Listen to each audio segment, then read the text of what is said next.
I was a little off center yesterday. Not necessarily because I was leading with vulnerability, but there was sometimes my center just kind of shifts. And in the wobble that we all go through the course of our day, I usually wind up like how a top gets like quicker and quicker and kind of centers and then gets in that sweet spot. I didn't get there yesterday. I stayed on like the outside wobble. Um, and part of that is that yesterday, my body was tired, so I didn't work out.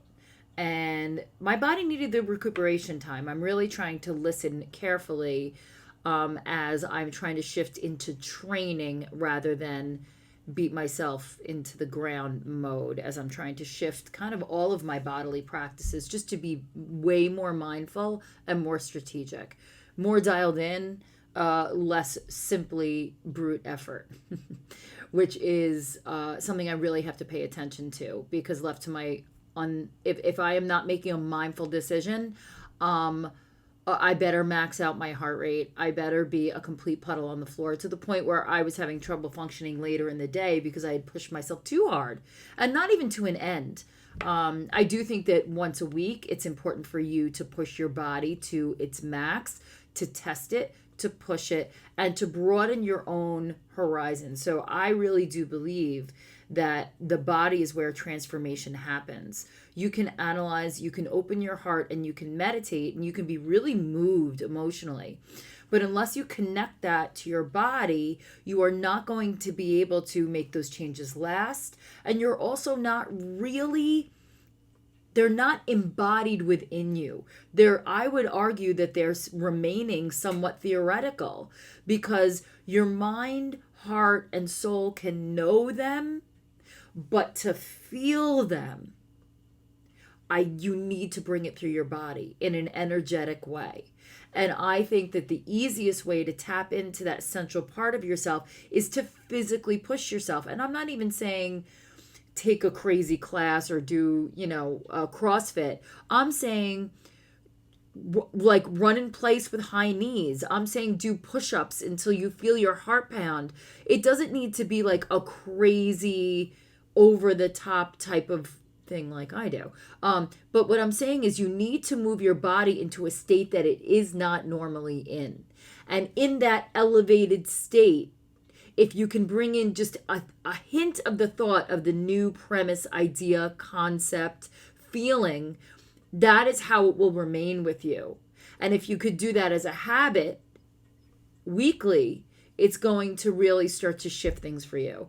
That's the way I really feel, for me, that I'm able to create energy shifts in my body. And without the energy shift, all of that stuff that you work on, all those old stories you uncover, all that work you do to tell the truth and unearth those old lies that are holding you back, naming your limitations, however you want to talk about it, if you don't shift the energy, it doesn't matter how determined you are, how much you believe it, how much you've shifted your mindset. Powerful tools. But you have got to bring those changes all the way down through your body. And for me, the easiest way, there's two ways. There's through fully embodied sex, and which obviously is a little bit more fun than, grinding it out in the gym. And there's physical movement in the gym. So let's talk about the way to reach that point through sex.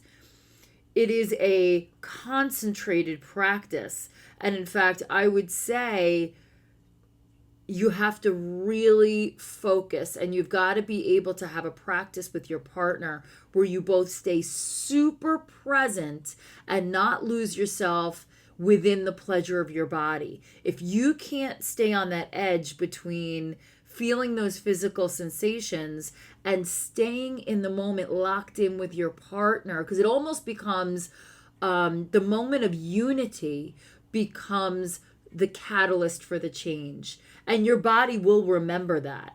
And I'm not saying you have to have your mind thinking about something else, well, or someone else, while you're in bed together. But I'm saying that connection will bring about these bodily changes. And if you're doing the other work, it will start to move and click. So those are just two ways in which, for me, I really can make shifts in energy. And so I invite you to do one of the two.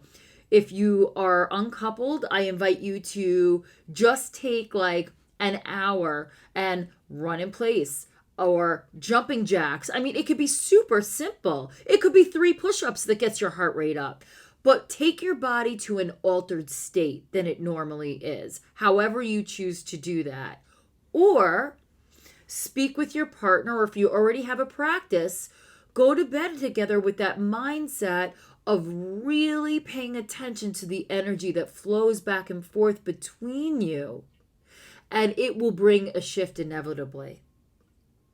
It just occurs if you are both super present and super engaged with each other and yourselves. Like it starts to happen, and it takes practice, and it's fantastic practice. It's my favorite practice. So not, being embodied, not just using your body during sex, but being fully embodied during the act of physically loving your partner changes everything. So I invite you to start just thinking about those concepts. And I will talk about the techniques that my partner and I use to get to that place. And it really is a slowdown. Listen, there's going to be a payoff. There's going to be a payoff. You need to slow the process down. Every moment needs to count, and every moment builds. It's a really beautiful ongoing process. So that is what I have for you today to really make the changes that you desire. My whole body knows, the body of truth is that you've got to bring these changes up and through your body. I urge you to think about that and maybe try some of those practices. And I will see you tomorrow.